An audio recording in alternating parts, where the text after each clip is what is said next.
What's up, everybody? My name is Draven Schultz. This is my teacher, Mr. Grimsley, and this is the first edition of 3 O'Clock Sports, where just me, Mr. Grimsley, and occasionally I'll have more friends and maybe even other teachers just talking about sports, and we'll be able to relate to other fans and communicate with them. So this is first edition, and we have a few topics to talk about, and the first one, probably the biggest one, is why the Cleveland Browns, who were so hyped during the offseason, have, pretty much failed so far. They're sitting at 2-6 through the first 8 games.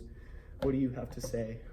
Well, one thing we have to be aware of is that Freddie Kitchens is a brand new head coach. If you look at some brand new coaches in years past, the Browns, they had one of the greatest coaches of all time. Bill Belichick was a Browns coach. I know. Went 7-9. He didn't make the playoffs his first year. They were not a great team. He went 7-9 twice in a row.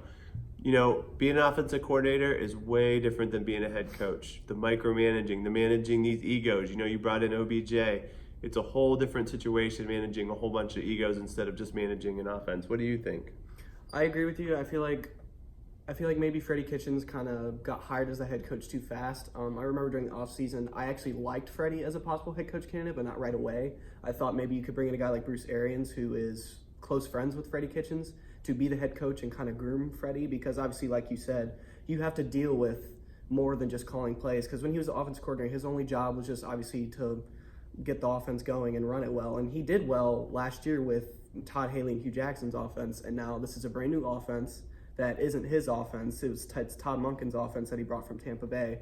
And then you have to manage all the personalities, all the players. You have to keep the team disciplined, and you have to basically eliminate all, the rustiness off the team as the time goes on. And you have to do stuff like time management in the game. You have to know like substitutions and stuff like that. And those are little things that you think any coach would be really well versed on doing, that he struggled with mismanaging time and struggling getting plays in quickly. Like, there have been multiple games where we've hit the 2-minute warning in the fourth quarter in a close game. We've had one timeout, when that's not good. It's some really bad mismanagement of time and timeouts and stuff. And that's the thing, I want to say, let's give him some time because he's a new head coach. But at the same point, they went into that Broncos game. I was like, okay, we've had some tough losses. We have a tougher schedule than the Patriots, but now it's time to turn things around. We're playing Denver, who's starting a rookie quarterback.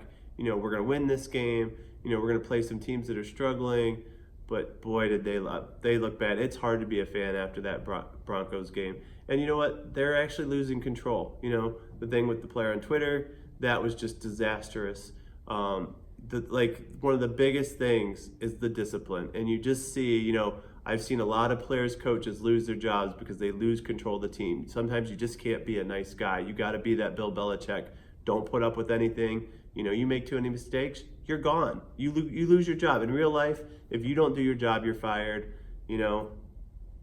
That's what's going to happen if he doesn't step it up. Yeah, that was really, really well showcased when the Browns played the Patriots. I remember seeing a picture.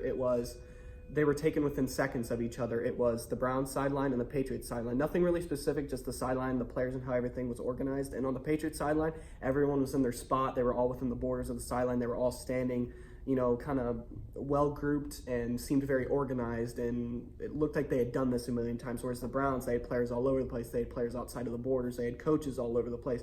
It seemed very unorganized. And I almost feel like Freddie Kitchens maybe thought, maybe his ego was a little high because he came in and called the play so well for those last 8 games and made that offense work so well, that he thought, coming in and being the head coach would be a little bit easier than he thought. So, a lot of people are wanting him fired, and I've even thought about maybe you should fire him, but there are stuff where maybe you should just let the season ride out and just let him get used to it and get another offseason to prepare. But either way, keeping him and firing him has its pros and cons to it. But yeah, just really little things that seem little that ultimately are the big things, are the things that he gets wrong. Yeah, it's going to be tough for him to regain control of that ship. He's going to face some serious mutiny. I don't know what the problem is. I don't know how you fix it. I know what the problem is, but at this point in the season, I don't know how you fix this season unless you make some serious changes. Yeah, and in talking about the rest of the season, do you have a quick little, prediction for these last 8 games? What would you do if you were John Dorsey? How do you think it'll pan out?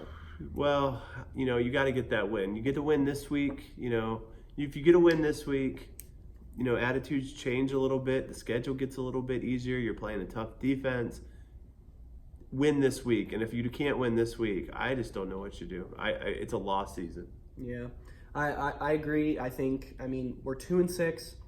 Obviously, it's still mathematically very possible to get into the playoffs, but this next week is probably the last really tough opponent that we play, because we play the Buffalo Bills, who are 6-2, who have a really good defense, and their offense, unlike the Bears, who are a very similar team, the Bills' offense does enough to win games, and that's going to be a really hard game for, Baker Mayfield, who struggled at times, obviously Freddie Kitchens, who struggled at calling plays and managing time, and I mean, it'll be an interesting game. And you know what? I think not only was it crushing that the Browns lost to the Broncos, the Ravens looked pretty darn good versus the Patriots. And they look like a team that knows how to manage games and knows how to win. And that's, if the Browns still had a shot to catch them, I'm doubting right now. I had faith all year. I was like, they're going to turn it around.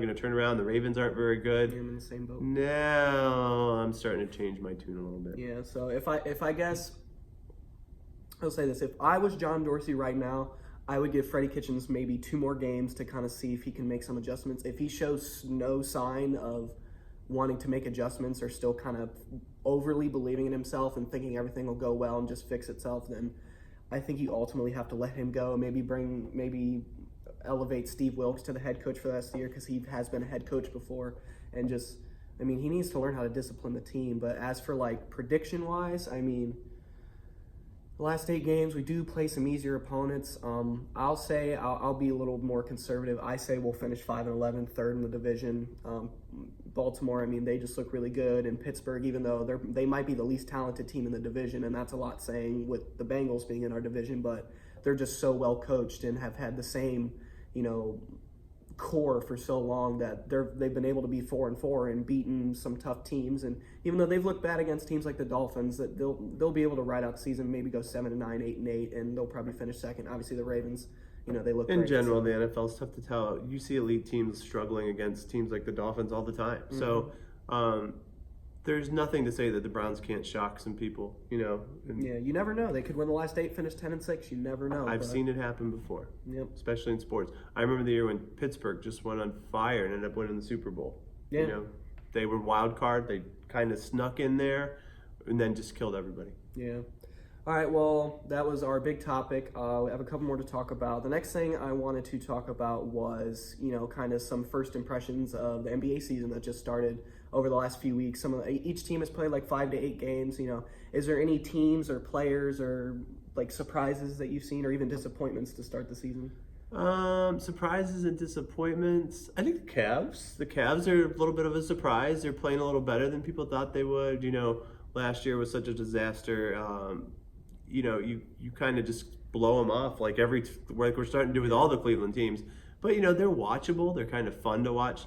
I could take a team that doesn't win if they're exciting to watch and have a little fun. And you can tell the guys are having a little fun. And that's what I see with this year's Cavaliers. And I'll take that any day over a team that's just, terrible. Yeah. Completely terrible. Yeah. Like, I actually really agree, because that's what I was going to say. The Cavs, I mean, they're not great. They're probably going to finish probably bottom 10 of the league record-wise, but they're young and they're fun to watch, and you can tell that locker room is, they're tight and they enjoy playing with each other. And I think hiring the new head coach, what was his name? John Byland, is that his name? I'm not quite sure though. About the former Michigan coach. I mean, he coached Michigan for years and knows how to establish a locker room and an offense and stuff like that, which is, I think that was a great hire, and I think he might be the main reason. You can see all those guys are really enjoying playing with each other. And, I believe their record is 2-5 right now, and which obviously on paper isn't great, but like they look fun. The young guys look good. Colin Sexton looks really good. Darius Garland looks like he could be a good scorer, and we have a couple other young guys that people don't talk about, like Dylan Windler and Kevin Porter Jr., who have showed potential. And Tristan Thompson, I'm pretty sure he's averaging 20 and 10 right now. He's looking really, really good for out of nowhere, pretty much. Finally living up to that big contract we gave him back in the LeBron days. Yeah, so it'll be interesting to see what happens with the Cavs. Like we said, they're not going to, be world beaters. But, it's different with the Cavs because, they're rebuilding. The Browns, we thought they had all the talent. So that's what makes it so much more difficult to enjoy, just to be a Browns fan. Whereas, I could handle being a Cavs fan and with them losing. The Browns, it's just unacceptable. Yeah. A couple other things about the NBA. I mean, the Lakers and Clippers both look great as we expected. I guess a surprise you could say, I guess, is Golden State.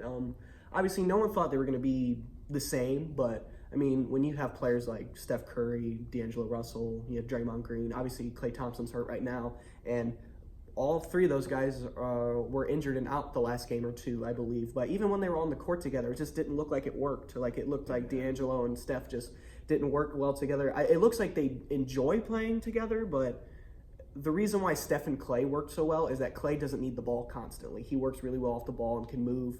And even Kevin Durant, even though he's a ball-dominant player, he was so good that even when the offense kind of slowed down, he became a ball stopper. He can score at his own will so well that it almost didn't matter. But when you have guys like Curry and Russell who just both like to dribble, run the plays, and when they're kind of taking turns, the offense kind of loses flow, and you could tell. The dynasty's over. Yeah. There's now one other thing that I'd like to talk about really quickly is Kyrie Irving. They're saying he's got some mental issues going on. Yeah. I bet Boston is just so glad they got rid of him. I don't see them and Durant. I don't think Brooklyn's going to get what they thought they were going to get out of that group. I don't think they realize that. I mean, obviously Kyrie, it seems like he almost brings drama everywhere he goes now, which is kind of crazy to think about because in his first stint with Cleveland, up until he just wanted to up and leave, he never really caused any problems. No. And I think people realized, I think right away everybody knew that he is not the guy that's the star. No. He's got to be the supporting guy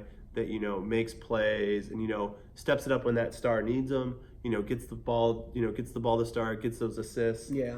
He's not the guy. And, to expect him to be the guy and play a whole season and be healthy when the guy was, he's always struggled with injuries a little bit. Yeah. But now he's got some of these problems going on in his head.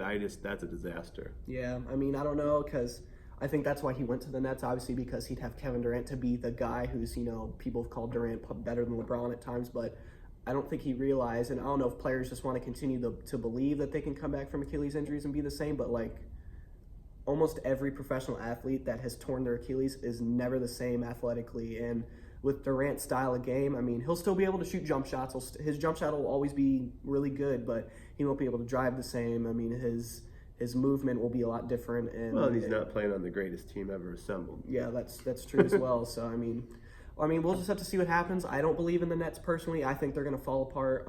They're one of the teams that's kind of interesting. I mean, couple other interesting ones. I mean, the 76ers are the only undefeated team left. The Miami Heat are 5-2. They've looked good with Jimmy Butler and Ricky Tyler. The 76ers are scary because they were scary last year. And you just know the more experience they get, the more playoff experience they get, they're going to be a team to be reckoned with in the future. As long as you can keep, Embiid healthy and, those other guys, I wouldn't want to play the Sixers in the playoffs. Yeah, they're a really good team. They have a lot of size, and they can play old school ball, which you don't really see a lot anymore. Any early NBA Finals predictions? Anything? I think it's too early to play that. This is a sport. It's November, and this sport goes all the way till June. Yeah. It's midsummer before the NBA playoffs are finally hitting the finals. To pick a team now, it'd just be if you can't. How do you not say the Lakers? Yeah, that's true. Yeah, I mean it is really early to predict, but I mean it's always fun to go back and look at. So I'll say Lakers play the 76ers, and I'll say the Lakers win in 6. But obviously, you never know. Clippers look good. Sixers are good. I mean, the Bucks are always a threat with Giannis, so we'll just have to see. Should be a fun season. The easy call is definitely, Sixers and Lakers. But like you said, the Bucks, maybe they're a little more talented than the Sixers if you got down to it. Yeah. All right, last topic, and that would be. Do you want to go LSU and Alabama? Yeah. LSU plays Alabama this Saturday, and probably biggest college football game of the year because LSU is ranked number 1 and Alabama's number 2 in the AP Top 25, and the College Football Playoff Top 25 just came out. And Ohio State was surprisingly ranked number 1, which I'm an Ohio State fan, so obviously I enjoy that, and it'll be a big game. And they're both in the SEC, so a lot of people say whoever wins this game will be the one that plays in the College Football Playoff. So a lot of implications this game, and Tua Tagovailoa is coming back for this game as well for Alabama. So how do you feel? Got anything to say? I always say, to be the best, you got to beat the best. And, Nick Saban and the Alabama has been the best for a long time. I think for LSU to say, hey, we're number 1, they got to win this game. Yeah. Will they win this game?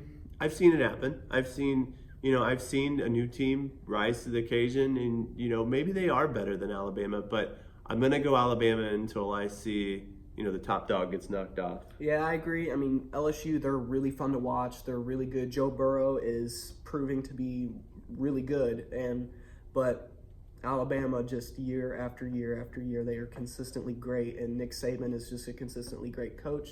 Tua Tagovailoa is a great quarterback, and that offense is just really scary. With like guys like Jerry Jeudy, and I mean, they're just so consistent that they are like the Patriots of college football. So obviously, I mean, I'd love to see LSU win because I'm pretty sure almost every college football fan that isn't an Alabama fan is tired of seeing them win constantly and get to the playoff.